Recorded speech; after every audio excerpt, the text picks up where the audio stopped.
नमस्कार, मैं रवीश कुमार। क्या आप यूनिवर्सल बेसिक इनकम के बारे में जानते हैं? कभी सुना है? क्या सरकार सभी लोगों को बेसिक इनकम दे सकती है?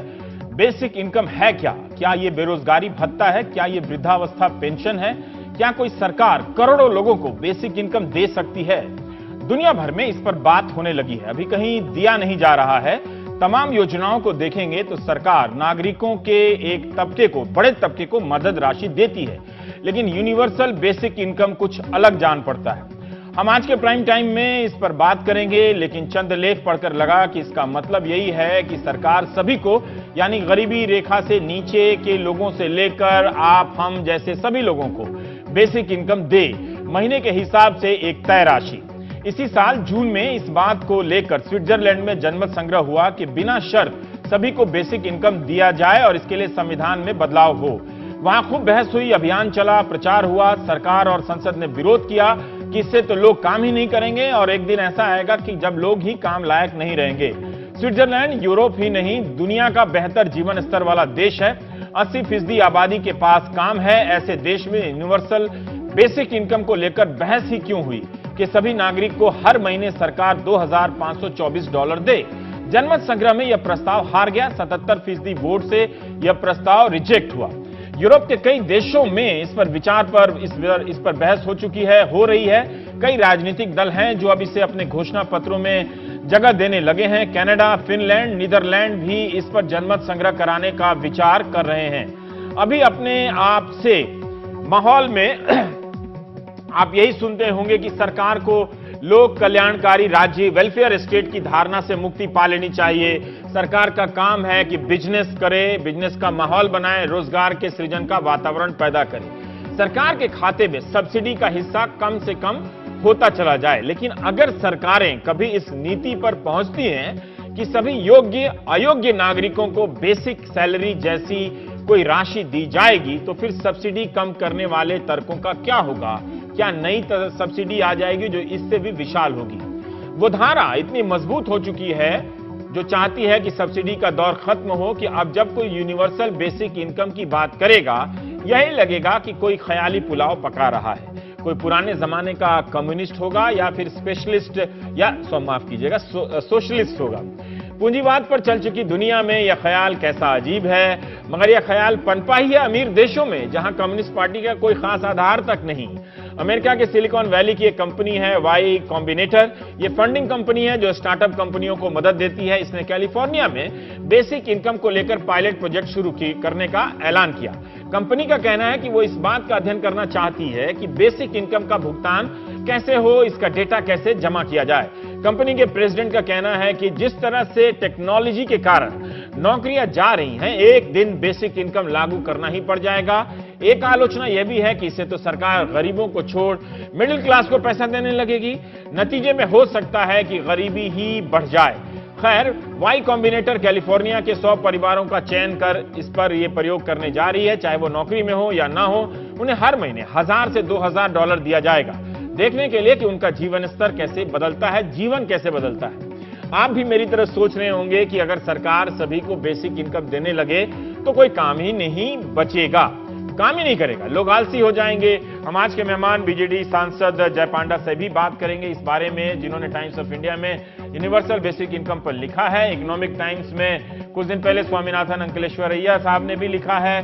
बीजेपी के सांसद वरुण गांधी भी इस पर लिख चुके हैं। National institute of public finance and policy के एमिरेटस प्रोफेसर सुदीप्त मंडल ने भी इस पे एक लेख लिखा है कि क्या यूनिवर्सल बेसिक इनकम के विचार का समय आ गया है।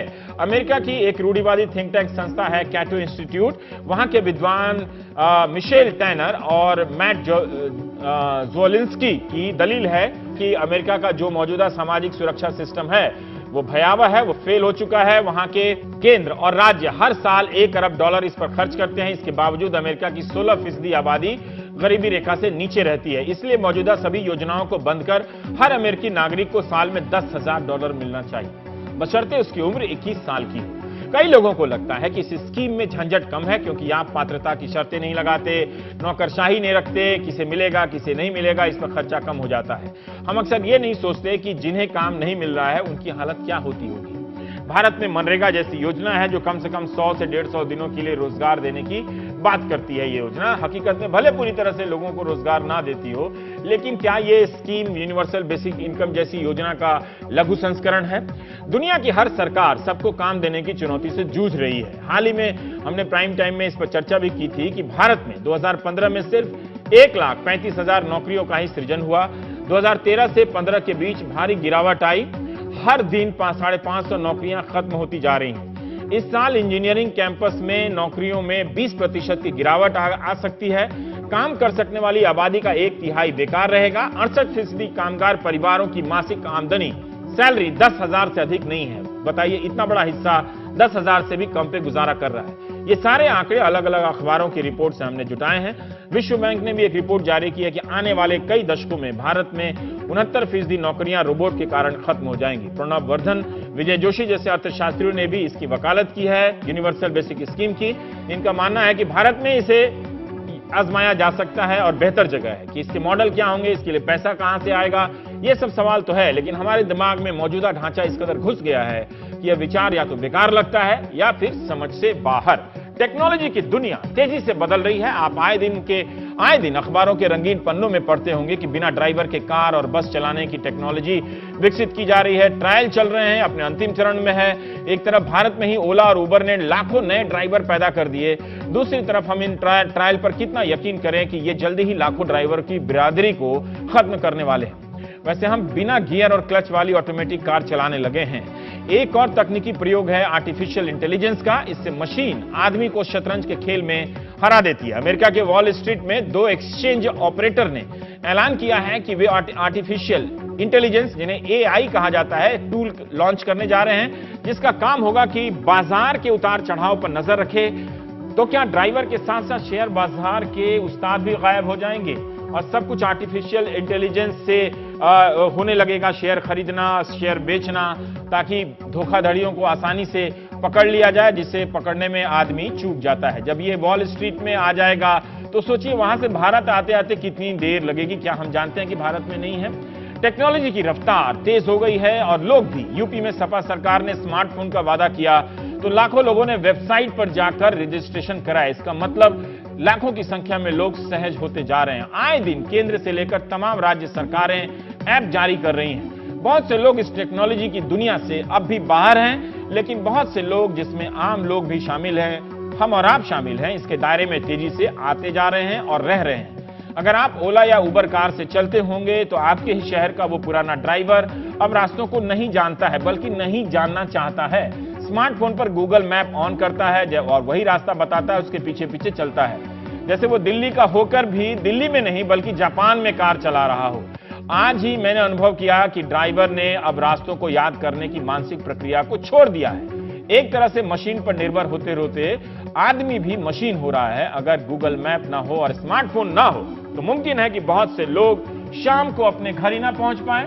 धनतेरस की भीड़ में घूमते घामते दिल्ली से सोनीपत पहुंच जाएं और वहां किसी के घर जाकर बताएं कि क्या ये मेरा ही मकान है, कहीं मैं यहां तो नहीं रहता हूं। बहरहाल यूनिवर्सल बेसिक स्कीम पर बात करेंगे। नौकरियां नहीं होंगी तो चुनौती तो हर दौर की रही है इसकी, लेकिन यूनिवर्सल बेसिक इनकम देने का आइडिया ही अपने आप में किसी चुनौती से कम नहीं लगता। वैजयंत जय पांडा साहब हम हमारे साथ हैं, हम उनसे बात करेंगे। भुवनेश्वर से हमारे साथ जुड़ रहे हैं। पांडा साहब, बहुत बहुत शुक्रिया, आपका स्वागत भी। हम आपसे यही जानना चाहते हैं कि किसी से अगर हम कहें कि सरकार को, सभी को, मतलब आपको भी और हमको भी, और जो नौकरी में नहीं है और जो गरीब है उसको एक बेसिक इनकम दे, तो कोई लगेगा कि हम और आप शायद होशो हवास में बात नहीं कर रहे हैं, कुछ पागल से हो गए। देखिए, ये जो आइडिया है यूनिवर्सल बेसिक इनकम का, ये मेरा आइडिया नहीं है। हाँ। ये कुछ सालों से, अभी कुछ महीनों से हाँ। विभिन्न देशों में बहुत जो फेमस इकोनॉमिस्ट्स हैं उनका चर्चा हो रहा है और भारत के कॉन्टेक्स्ट में भी कहा जा रहा है कि जो हमारा जो सरकारी एक्सपेंडिचर है सोशल सेक्टर में, हाँ। जैसे कि हम चावल सब्सिडाइज्ड रेट में देते हैं और विभिन्न सरकारी स्कीम्स हैं, उसमें हम सब जानते हैं उसमें करप्शन है, उसमें लीकेज है और कुछ टेक्नोलॉजी लगाकर उस पर हम कदम उठा रहे हैं, जैसे कि एलपीजी गैस सिलेंडर ने इतने सारे हमारे नागरिक छोड़ दिए हैं ताकि वो गरीबों को दिया जा सके। अगर वो आप डिस्क्रेशन उठा लें, जो सरकारी ऑफिसर चुनते हैं कि कौन गरीब है, किसको दिया जाएगा बेनिफिट, उसी में लीकेज होता है, उसी में करप्शन होता है। ये यूबीआई का आइडिया जो है, अगर समझ लीजिए 1000 रुपए हर नागरिक को दिया जाए भारत में, ये आपके लिए मेरे लिए बड़ी बात नहीं हो सकता है, लेकिन आप अगर गांव में जाएं और देखें जो हमारे गरीब नागरिक हैं, उनके लिए अगर 1000 रुपए मिल जाए हर महीना, और उस पे कोई सरकारी ऑफिसर का डिस्क्रेशन ना रहे किसको दिया जाए किसको ना दिया जाए, तो बहुत सारे इकोनॉमिस्ट कह रहे हैं कि इसका ठीक तरीका से इस्तेमाल हो सकता है। पर सर, एक जो आप कह रहे हैं कि बहुत सारे स्कीम को बंद करके हम 1000 दें, तो हो सकता है ये राशि तो 1000 नहीं होगी, इससे ज्यादा भी हो सकती है। जैसे अभी तो सरकारें वृद्धावस्था पेंशन या फिर बेरोजगारी भत्ता वगैरह वगैरह काफी पैसा देती हैं, कम लोगों को ही सही, लेकिन देती हैं। अब इनको हटा के अगर हम सबको दें, अगर गरीब आदमी को ही दें 1000 रुपया, और उसे हम अनाज जो राशन कार्ड के जरिए देते हैं वो ना दें, और वृद्धावस्था पेंशन दें, तो क्या वो 1000 काफी होगा उस गरीब के लिए भी? और दूसरा कि इसमें मैं आप लोग का ही लेख पढ़ रहा था, ये समझा कि इसमें कोई कंडीशन नहीं होनी चाहिए कि किसे मिलेगा, मतलब आपको, आपके खाते में भी जा सकता है ये पैसा, मेरे खाते में भी आ सकता है, तो हमको आपको क्यों मिलना चाहिए कि बिना कंडीशन के सबको 1000 रुपए देने का आर्थिक तर्क क्या है सर? इकोनॉमिक रैशनैलिटी जिसे आप बोलते हैं, वो क्या है जो आपने पढ़ा है? थोड़ा बताइए इसके बारे में। देखिए, आप ठीक कह रहे हैं, ये मेरे जैसे आप जैसे लोगों को मिलना नहीं चाहिए, लेकिन इसका लॉजिक बहुत सिंपल है, और 3 मुद्दे जो हैं, आप उनमें से आप वो 3 मुद्दे उठाएं, ये बहुत महत्वपूर्ण मुद्दे हैं।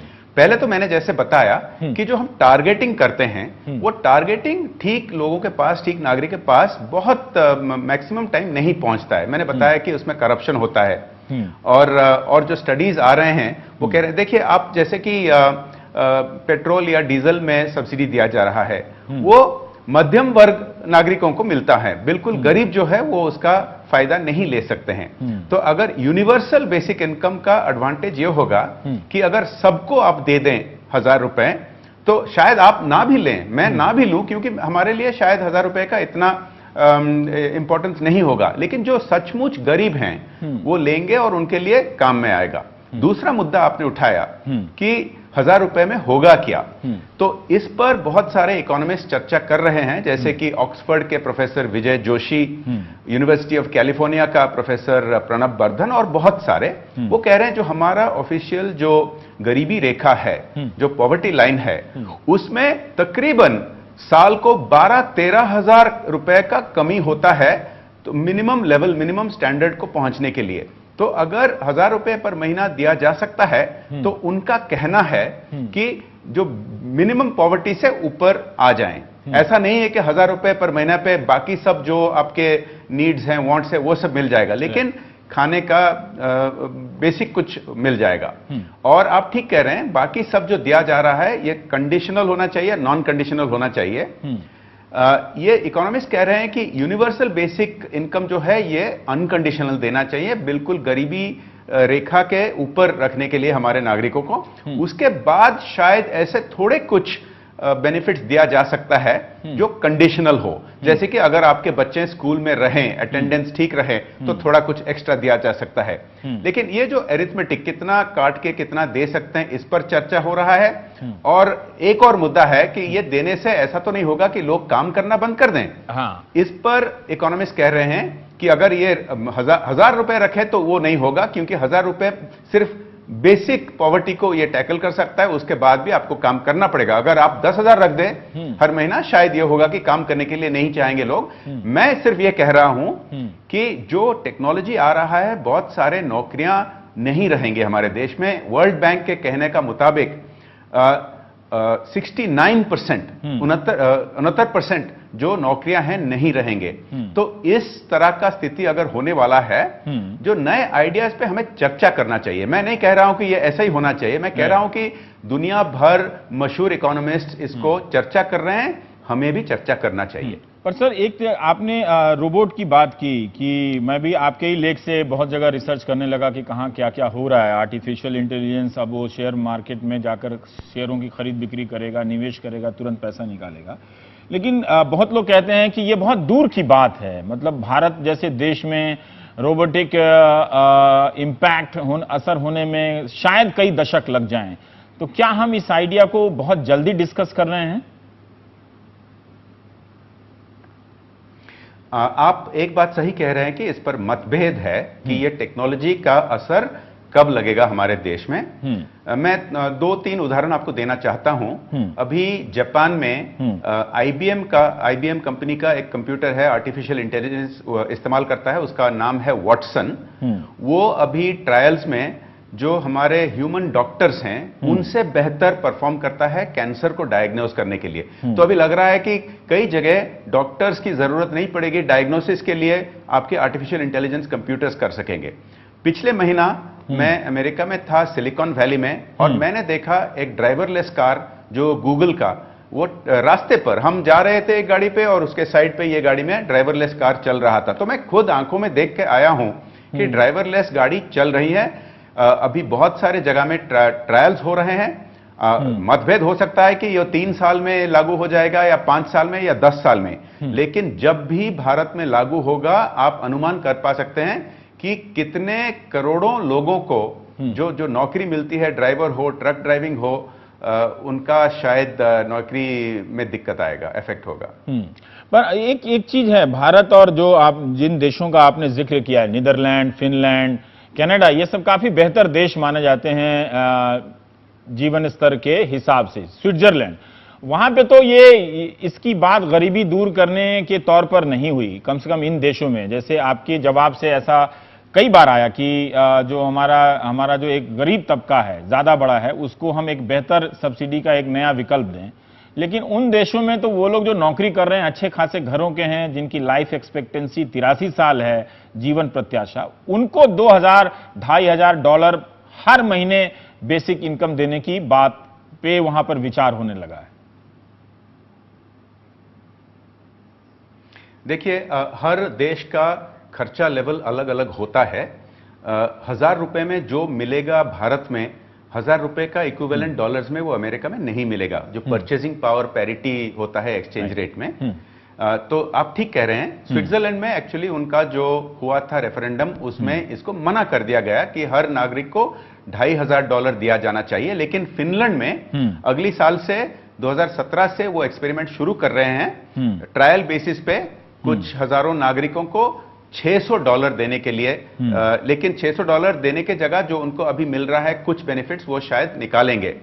तो ये अलग अलग देश का कॉस्टिंग पर निर्भर करेगा। लेकिन हमें याद रखना चाहिए कि जो मैंने आपको बताया कि वर्ल्ड बैंक के मुताबिक 69% नौकरियां भारत में अब जो हैं वो नहीं रहेंगे टेक्नोलॉजी के वजह से। ये जो फिगर ये अलग अलग देशों में अलग अलग होता है। जैसे कि ऑस्ट्रेलिया में वो कह रहे हैं कि सिर्फ 40% नौकरियां नहीं रहेंगे। तो मेरे ख्याल में जो अभी तक आंकड़े अवेलेबल हैं उनके मुताबिक भारत जैसा देश, चीन जैसा देश, अफ्रीका में जितने देश हैं, उन पर असर ज्यादा पड़ेगा ये टेक्नोलॉजिकल चेंज का। तो हमें इसको जरूर चर्चा करना चाहिए। क्या हम करें इस पर, तो कंसेंसस बिल्ड करना होगा। ये कोई 1-2 आदमी का निष्पत्ति नहीं होगा, लेकिन इस पर चर्चा जरूर होना चाहिए। पर आपने अर्थशास्त्री की नजर से, जैसे कई लोग कहते हैं कि मैं स्विट्जरलैंड सरकार का कहना था कि जब वहां पर जनमत संग्रह हुआ कि इसके लिए तो बहुत टैक्स बढ़ाने पड़ेंगे और आपको बेसिक इनकम दिया जाएगा, लेकिन अगर आप फिर नौकरी कर रहे हैं, कमा रहे हैं, तो उसमें से $1 में से 50 सेंट आपका टैक्स के तरीके से लिया जाएगा। तो एक तरह से गरीबी भी बढ़ेगी। ये भी एक तर्क आ रहा है कि जैसे सरकार पैसा कहां से लाएगी इतना ज्यादा लोगों को देने के लिए। ये बिल्कुल आपने एक सही मुद्दा उठाया। चर्चा जब होगा इस देश में तो इस पर चर्चा होना चाहिए। इस पर ये जो मशहूर इकोनॉमिस्ट हैं जिनके जिक्र मैं कर रहा था, ये कह रहे हैं कि एक फर्क है जो डेवलप्ड देशों हैं, जैसे कि अमेरिका हो, स्विट्जरलैंड हो, और भारत जैसा देश में। क्योंकि पहले तो उन देशों में सोशल सेक्टर एक्सपेंडिचर बहुत ज्यादा है हमारे मुताबिक, और हमारे कंपैरिजन से। हाँ। और वो जो है वो ज्यादातर इफेक्टिव है, गरीबों के लिए है, जो हैंडीकैप्ड हैं उनके लिए हैं। लेकिन हमारे देश में बहुत सारे स्टडीज ने डेमोन्स्ट्रेट कर चुके हैं कि जो खर्चा हो रहा है सोशल सेक्टर में वो इतना इफेक्टिव नहीं है, इसमें लीकेज बहुत है और इसमें करप्शन बहुत है। तो अगर जो हम छोटा मोटा खर्चा करते हैं सोशल सेक्टर में उसको टारगेटिंग छोड़कर हम यूनिवर्सल सब नागरिकों को दे दें, तो ये कह रहे हैं, ये इकोनॉमिस्ट कह रहे हैं कि इसका इफेक्टिवनेस बहुत ज्यादा है। पांडे साहब, इस तर्क में एक समस्या है कि जैसे अगर हमारा ढांचा सही नहीं है डिलीवर करने में, तो आप बाकी सारी सब्सिडी बंद करके, जैसे हम लोग चर्चा ही कर रहे हैं, कोई लागू नहीं होने जा रहा है, तो अगर किसी को 2,000 रुपए दें और वो भी लागू ना हो तो वो आदमी कहां जाएगा? वो तो राशन से भी चला जाएगा, पेंशन से भी चला जाएगा और शायद बालिका योजना या स्कूल योजना से के तहत जो उसे साइकिल मिलती है उससे भी चला जाएगा फिर वो। तो ये बिल्कुल ये एक सही कंसर्न है, इस पर हम अटेंशन देना चाहिए। हाँ। देखिए, इस पर दो बातें हैं। पहले, जो बाकी सोशल सेक्टर एक्सपेंडिचर को बंद करने के लिए जो इकोनॉमिस्ट कह रहे हैं वो स्कूल एजुकेशन के बारे नहीं कह रहे हैं और जैसे हॉस्पिटल के बारे नहीं कह रहे हैं। वो बेसिक, जैसे आप बता रहे थे, चावल सब्सिडाइज करके दिया जा रहा है और कुछ दिया जा रहा है। ये आप जो मुद्दा उठाए ये सही है। इसमें दो चीजें हैं। डिलीवर करने के लिए अब टेक्नोलॉजी आ चुका है। आपने देखा है कि एलपीजी गैस के लिए जो अभी कैश दिया जा रहा है, आधार के दौरान डिलीवर करने, और जो अभी इलेक्ट्रॉनिक अकाउंट सब खुल रहे हैं जिसको जैम कहते हैं, जनधन, आधार और मोबाइल टेक्नोलॉजी के जरिया सब नागरिकों के पास पहुंचाने के लिए अभी शायद इतना दिक्कत नहीं रहेगा। दिक्कत इसमें है, अभी जो कंडीशनल सिस्टम्स हैं पहुंचाने में दिक्कत नहीं है, दिक्कत होती है चुनने में। जो सरकारी अफसर जाके चुनते हैं कि कौन गरीब है, किसको दिया जाए, उसमें गड़बड़ होता है। अब मैं जब जाता हूं रूरल एरियाज को, कई जगह मैंने देखा है कि कोई नागरिक, उनके पास बड़ी कोठी है और उनको भी वो बेनिफिट मिलता है, कोई एक झोपड़पट्टी में रहता है उसको नहीं मिलता है। ये जो डिस्क्रेशन निकालना चाहिए। तो अब डिलीवरी और जो चुना जाएगा, किसको दिया जाएगा, ये दो अलग अलग प्रश्न है। डिलीवरी आजकल इतना मुश्किल नहीं होगा और ये चुनने का जो डिस्क्रेशन अगर आप सरकारी अफसर के हाथ से निकाल के सब नागरिकों के पास पहुंचा दे, उनका, ये इकोनॉमिस्ट का कहना है कि बेनिफिट और इफेक्टिवनेस बहुत ज्यादा रहेगा। एक मैं अभी यहां पर रुकना चाहता हूं, मैं छोटा सा एक ब्रेक लूंगा, फिर बाद में आकर हम और सवाल जवाब इस पे कर लेंगे। मैं आप दर्शकों को यह देखना है कि क्या आप इसके लिए तैयार हैं कि सरकार सबको 1,000 रुपया दे। भारत के हिसाब से ये राशि कम हो सकती है, लेकिन अमेरिका, स्विट्जरलैंड में तो बात साल में $10,000 की है, स्विट्जरलैंड में तो साल में 2,500, महीने में $2,500 की है। अगर वो रुपए में तुलना करें तो इतना पैसा तो होता ही है कि हम सब दफ्तर ही ना जाएं। फिर छोटे से ब्रेक के बाद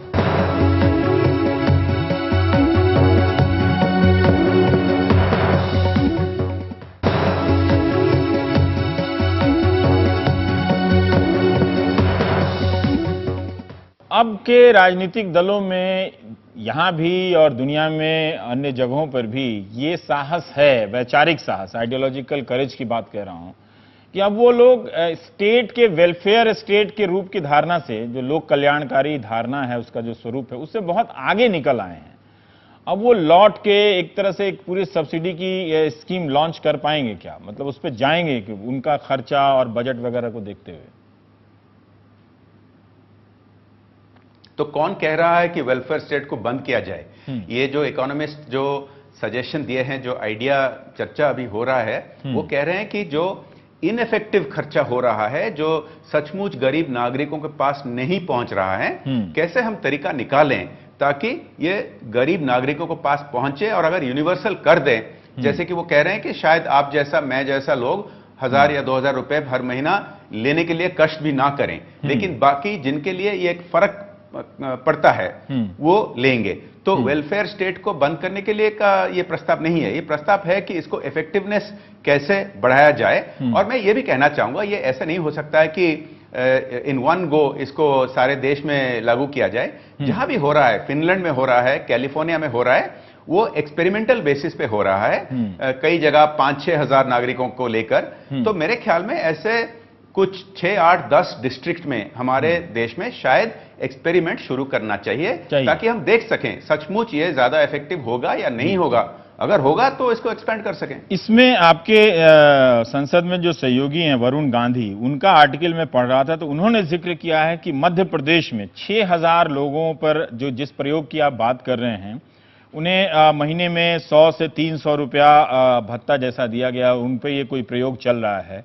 मैं अपने स्वतंत्र रूप से उसकी जांच नहीं कर पाया और उन्होंने अपने आर्टिकल में लिखा है कि इससे लोगों में बड़ा बदलाव आया, उस पैसे से कर्जे से मुक्त हो गए, कईयों ने शौचालय बना लिए, कईयों ने अपने ईंधन का नया विकल्प ढूंढ लिया, मतलब रसोई गैस ले आए होंगे अगर ये हम माने तो।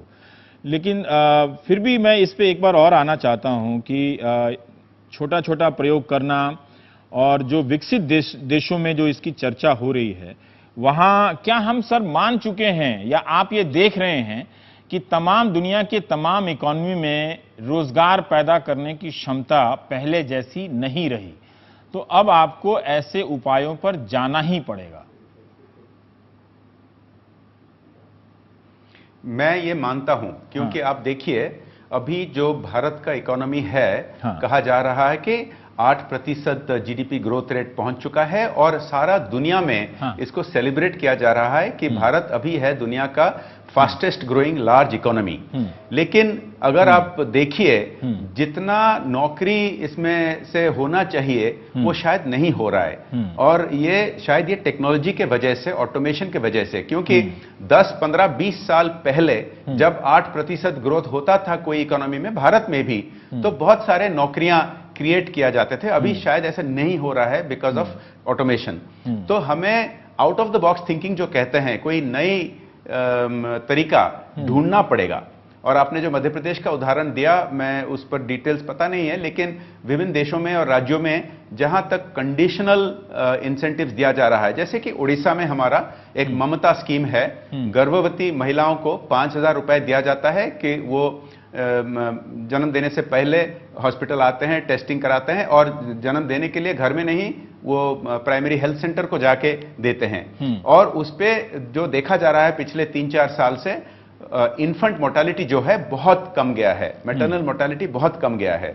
तो कंडीशनल कैश ट्रांसफर जरूर काम करते हैं और उनके लिए भी जगह है, लेकिन बेसिक पॉवर्टी को हटाने के लिए जो आइडेंटिफाई करने में, चुनने में कि कौन गरीब है, किनको ये बेनिफिट दिया जाना चाहिए, उसमें बहुत गड़बड़ है और सिस्टम को जरूर, सिस्टम में कुछ बदलाव लाना चाहिए। पर एक चीज मैं आपसे हम जानना चाह रहे थे कि आप कह रहे हैं कि नौकरियां पैदा करने की क्षमता कम होती जा रही है।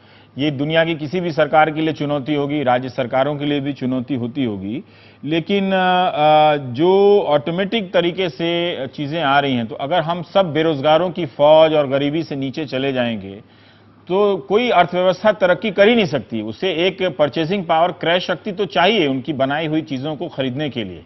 तो जब हर जगह रोबोट खड़ा रहेगा, डॉक्टर की जगह रोबोट ही रहेगा, तो खाने वाला कौन रहेगा खरीद के? सर वो 1000 रुपए की सब्सिडी से तो नहीं खरीद सकता, या 2000। जी बिल्कुल नहीं। देखिए 1000 या 2000 हर महीने देने में ऐसा नहीं है कि नौकरी पैदा ना भी हो तो सब खुशी में रह सकते हैं, ये ऐसा नहीं होने वाला है। हमें हमारे देश में और नागरिकों के लिए इन्वेस्टमेंट करना चाहिए। हमारे शिक्षा क्षेत्र में बहुत सारे इंप्रूवमेंट्स लाना है, हमारे हॉस्पिटल सेक्टर में बहुत सारे इंप्रूवमेंट्स लाना है, इंफ्रास्ट्रक्चर, रास्ते, ये सब करना है। लेकिन ये तो सही है कि ग्रोथ रेट हाई होते हुए भी इतने नौकरी पैदा नहीं होते हैं। आप जो एक प्रश्न पूछे थे पहले कि इसको फंडिंग कैसे किया जाएगा, देखिए जब इकोनॉमी का ग्रोथ रेट होता रहता है तो सरकारी रेवेन्यू तो बढ़ता रहता है, ऐसा नहीं नौकरी हो या ना हो। जब इकोनॉमिक ग्रोथ रेट ज्यादा रहता है, टैक्स के वजह से और विभिन्न सेस के वजह से सरकारी रेवेन्यू बढ़ता रहता है और वह सरकारी रेवेन्यू को हम विभिन्न क्षेत्र में इस्तेमाल करना चाहिए, जैसे कि रास्ते, जैसे में स्कूल्स, कॉलेजेस, हॉस्पिटल्स, ये सब करना चाहिए। लेकिन उसके बावजूद अगर हमारे नागरिकों को नौकरियां नहीं मिल रहे हैं तो मिनिमम सपोर्ट जिस तरह का अभी दिया जा रहा है वो इफेक्टिव, एफिशिएंट नहीं है।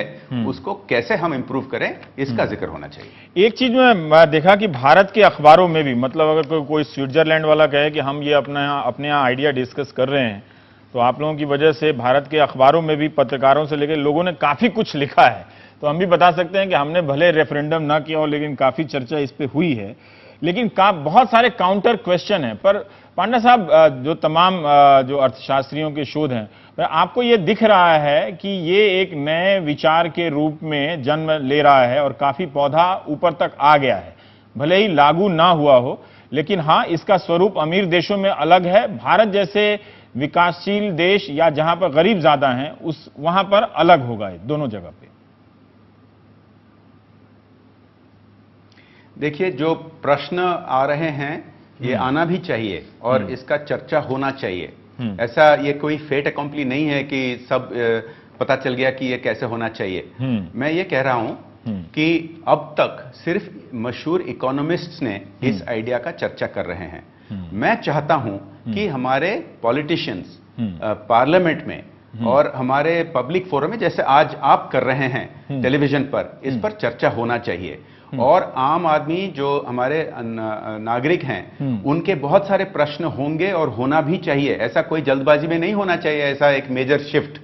और मेरे ख्याल में जो इसको सोच रहे हैं कि इसमें कुछ गड़बड़ है, थोड़ा और ज्यादा सोचना चाहिए कि सिर्फ इकोनॉमिक ग्रोथ होने से सबका भलाई होने वाला नहीं है, क्योंकि इतने सारे नौकरी नहीं पैदा हो रहे हैं। इसके लिए सॉल्यूशन क्या है, सबको सोचना चाहिए। हर कोई आंसर अभी तक निकला नहीं, लेकिन चर्चा होने से शायद हम एक कंसेंसस बिल्ड कर पाए। बहुत बहुत शुक्रिया पांडा साहब। और चर्चा होने से ही अर्थव्यवस्था की नई नई हकीकतें सामने आती हैं। जैसे आप बात कर ही रहे हैं कि नौकरी पैदा करने की क्षमता पहले से कहीं ज्यादा संकुचित हुई है, तो हमें चिंता करनी चाहिए कि जो नौकरी में नहीं है उनका जीवन स्तर एक सीमा से बहुत नीचे ना चला जाए, तो कैसे रोका जाए। तो शायद क्या ये रास्ता बन सकता है। तमाम तरह की योजनाएं काम कर रही हैं। पर आपका शुक्रिया। समय के साथ या समय से पहले ऐसी बातों पर लिखने और बोलने का आप नए सांसदों का एक तरह से साहस करने के लिए, वरना राजनीति तो अभी परिवारवाद में ही अटकी हुई है। जहां से निकलेगी तो ऐसे मुद्दों पर चर्चा होगी। ब्रेक के बाद हम किसी और मसले पर चर्चा करेंगे।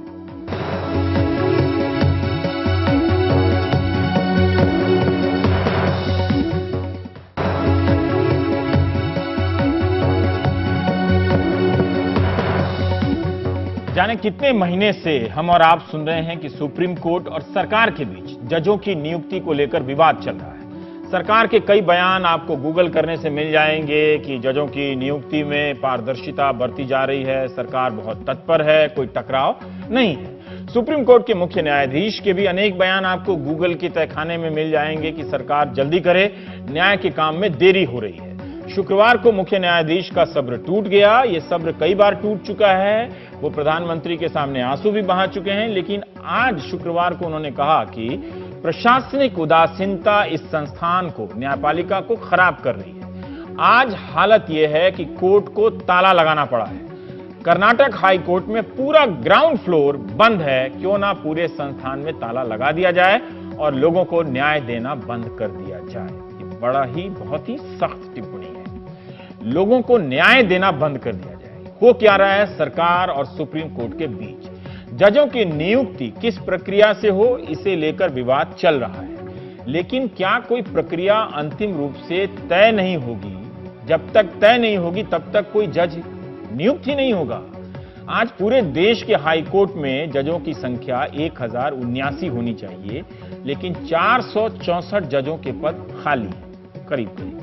कर्नाटक हाई कोर्ट में 62 जज होने चाहिए, लेकिन वहां 25 जज ही काम कर रहे हैं, यानी 37 जजों के कमरे खाली पड़े हैं। इलाहाबाद हाई कोर्ट में 160 जजों के पद हैं, लेकिन 83 जज हैं, यानी 77 जजों की और जरूरत है।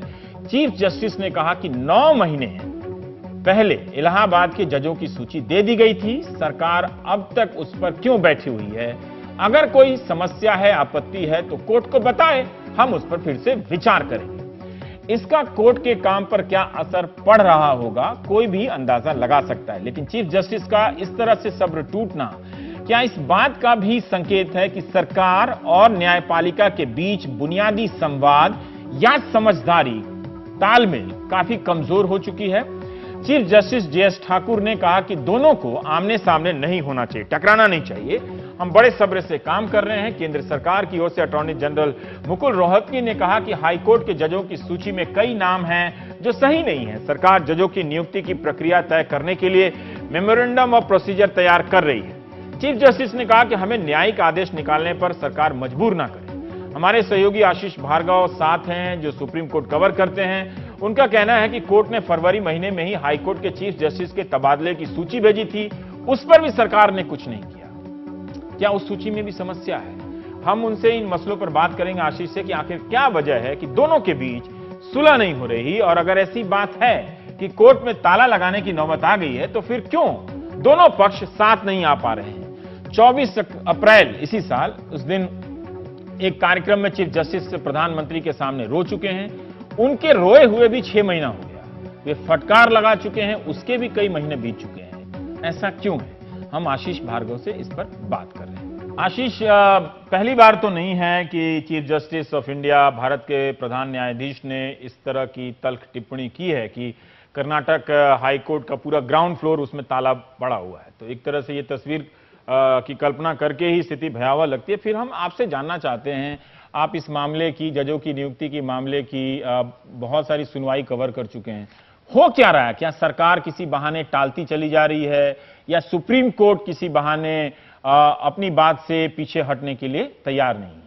जी देखिए रवीश, आपको याद होगा विज्ञान भवन में चीफ जस्टिस का जो कॉन्फ्रेंस थी, हाँ। उसमें प्रधानमंत्री मौजूद थे, मोदी मौजूद थे, और उसके साथ चीफ जस्टिस ने उस समय वो भावुक हो गए थे इस मुद्दे पर, वो रोने लगे थे। उन्होंने एक फॉर्मूला भी बताया था कि ज्यादा लोग होंगे तो ज्यादा केस सुने जाएंगे।